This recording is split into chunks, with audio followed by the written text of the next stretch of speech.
اسرائیل false flag operation کرنے جا رہا ہے. وہ آپریشن کہاں کر رہا ہے اور کس ملک کو اس کا قصوروار ٹھہرائے گا، یہ آج میں آپ کو بتاؤں گا. دوسرا میں آپ کو یہ بتاؤں گا کہ امریکن کانگریس میں امریکن 17 انٹیلیجنس ایجنسیز کی طرف سے ایرانی نیوکلیئر پروگرام کے حوالے سے کیا رپورٹ پیش کی گئی. اور یہ جنگ جو ہے یہ نیوکلیئر پروگرام کی نہیں ہے. یہ جب آپ سنیں گے تو آپ کو یہ بات سمجھ آ جائے گی. اور اس کے علاوہ یہ کس ملک کو متاثر کرنے کے لیے جنگ ہے. اس کے علاوہ ایک فرانسیسی خاتون صحافی کی بات ہو رہی ہے کہ اس نے ساری جاسوسی کی. اس نے جاسوسی کی یا نہیں کی، اس کی ڈیٹیل کیا ہے، یہ سب میں آج آپ کو اپنے ولاگ میں شیئر کروں گا. برائے مہربانی میرا چینل سبسکرائب کر لیں، بیل آئیکن کے بٹن کو دبا لیں. میں آپ کا بڑا مشکور رہوں گا اور آپ تک بر وقت اور انتہائی اہم انفارمیشن اسرائیل ایران جنگ کے حوالے سے پہنچاتا رہوں گا.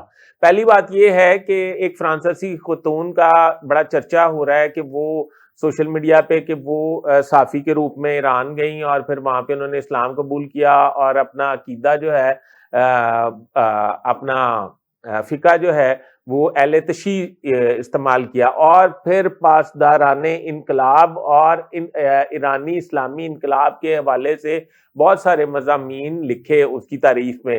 اور وہ آہستہ آہستہ لکھنے میں اتنی مطلب آگے چلی گئی کہ ان کی ایران کے سپریم کمانڈر کی ویب سائٹ پر ان کے مضامین شائع ہونے شروع ہو گئے. ان کی دسترس میں ایران کی اعلیٰ شخصیات آ گئیں اور ایران کے صدور کے ساتھ بھی ان کی بیٹھک شروع ہو گئی. جب جس بھی اعلیٰ شخصیت سے وہ ملتی تھی تو ان کے اہل خانہ سے بھی انٹریکشن قائم کر لیتی تھی. اور صدر ابراہیمی اور سابق صدور جتنے بھی تھے ان سے بھی اور آرمی چیف اور سائنسدانوں سے اور ان کی فیملی سے انٹریکشن میں تھی. اور کہا یہ جا رہا ہے کہ وہ ساری معلومات وی آئی پیز کی نقل و حرکت، ان کی رہائش، ان کا کھانا پینا، ان کا سفر، ان کا دفتری اوقات، ان کے گھریلو اوقات، یہ تمام چیزیں اسرائیل کو ٹرانسفر کر رہی تھیں جدید حالات کی وجہ سے. اور پھر اسی انفارمیشن بیس پہ اسرائیل نے آپریشن کیا اور 6 کے قریب جرنلز کو شہید کیا اور ایٹمی سائنسدانوں کو شہید کیا. تو صورتحال دوسری طرف یہ ہے کہ میرا یہ موقف ہے کہ راہ کی کردار کو چھپانے کے لیے یہ فرانسیسی خاتون کا لبادہ اڑا جا رہا ہے یا یہ مینج کیا جا رہا ہے کہ یہ جو راہ تھی اس کا کوئی کردار نہیں تھا. میری نظر میں راہ نے ڈپیوٹ کیے تھے چابہار جو ڈرائی پورٹ بن رہی ہے اس کے لیے مختلف شعبوں کے لیے لوگ جو ہیں وہ انڈین کور میں آئے گئے تھے جن کا تعلق موساد سے تھا. موساد جو ہیں ان کے ایجنٹ تھے، انہوں نے ساری انفارمیشنز کلیکٹ کی اور ساری انفارمیشن جو ہے اسرائیل پہنچائیں. اب صورتحال یہ ہے کہ فالس فلیگ آپریشن کی بات ہو رہی ہے تو اسرائیل امریکہ کو کنونس کر رہا ہے کہ وہ اسرائیل کے ساتھ شامل ہو جائے ایران پر حملے کے لیے. صدر ٹرمپ جو ہیں وہ اس طرح بیانات کی حد تک اسرائیل کا ساتھ دینا چاہتے ہیں. وہ اگر جنگ میں شامل ہوتے ہیں تو ان کی پالیسی، خود کی پالیسی جو ہے وہ ناکارہ ہو جائے گی یا ناکام ہو جائے گی. تو اسرائیل امریکن بحری بیڑے پر فالس فلیگ آپریشن کے ذریعے حملہ کرے گا اور نام ایران کا لگا دے گا اور امریکہ کی یہ مجبوری بنا دے گا کہ وہ کسی طریقے سے ایران پر ان کا حملہ کرنے میں ان کا ساتھ دے.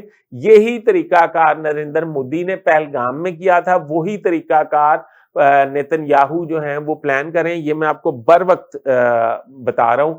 اور تیسری بات میں آپ کو یہ بتانا چاہتا ہوں کہ آنے والے وقت میں ایران سرنڈر کرنے نہیں جا رہا. ایران کے عوام کے جو حوصلے ہیں وہ آسمان تک ہیں.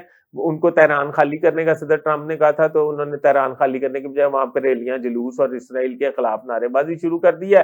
اور اس کے علاوہ آخری جو میں آپ کو بتاؤں گا وہ یہ ہے کہ اسرائیل سے اسرائیلیوں کے نکلنے پر نیتن یاہو نے پابندی عائد کر دی ہے. اس کی بنیادی وجہ یہ ہے کہ جو جتنے اسرائیلی ہیں ان سب کو فوجی ٹریننگ دی جاتی ہے 18 سال کی عمر میں پہنچنے پر.